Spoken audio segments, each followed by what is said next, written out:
अस्सलामुअलैकुम। तो सुबह आँख खुली 5:15 और देखा कि नमाज के आगे सिर्फ 5 मिनट रहते हैं। जल्दी जल्दी वुज़ू किया और दौड़ लगाई मस्जिद की तरफ। जल्दी से जल्दी मस्जिद पहुंचे और देखा कि जमात खड़ी होने वाली है, तो इसलिए हम जमात के साथ शरीक हो गए। तो मस्जिद में हमने 1 घंटा स्पेंड किया, क्योंकि आज आई हुई थी हमारी मस्जिद में तबलीगी जमात। वो 1 घंटे के बाद मौसम बाहर बिल्कुल गार्डन गार्डन हो रहा और सूरज भी अपनी जवानी दिखा रहा था। अब सोचा घर जाके सबसे पहले थोड़ी सी खेलूंगा पबजी, मगर इतने में वालिद साहब का हुक्म आता है कि बाहर से सब्जी वगैरह तोड़कर घर ले जाओ। अपने घर जाना है। जल्दी से जल्दी इस काम को निपटाया। बाबा आप बाहर का व्यू देख सकते हैं, सूरज फुल जवानी में था और मौसम को देख के काफी सुकून आया। अब जो ही हम घर के अंदर पहुंचे, इतने में वालिद साहब का हुक्म आया, आज हमने अपनी फरारी को कार वॉश करना है।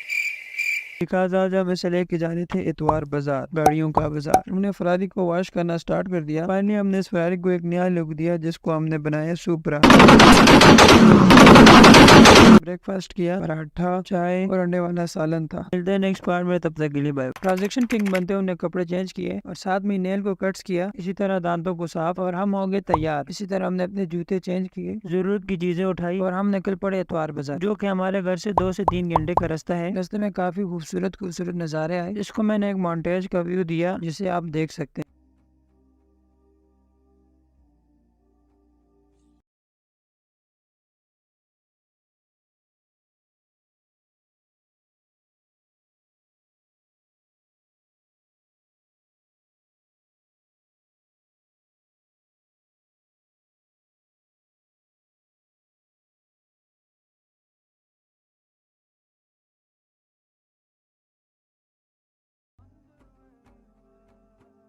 फाइनली हम पहुंच गए इतवार बाजार। अब मिलते हैं इसी के साथ नेक्स्ट पार्ट में, और follow for more mini vlogs.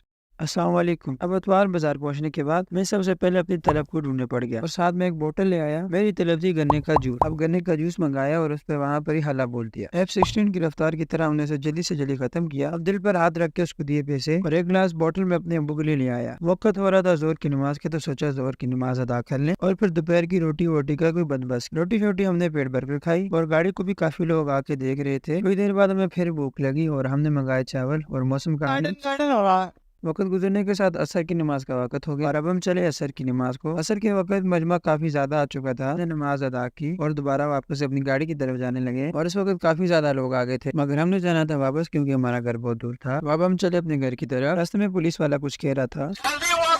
अब जल्दी से हम ऑटो और मगरिब की नमाज अदा की और ईशा के वक्त अपने घर को पहुंचे, नमाज पढ़ी और घर पहुंचते ही हमने खाया अंडे वाला बर्गर। मिलते हैं इसी तरह नेक्स्ट व्लॉग में, तब तक के लिए फॉलो फॉर मिनी व्लॉग।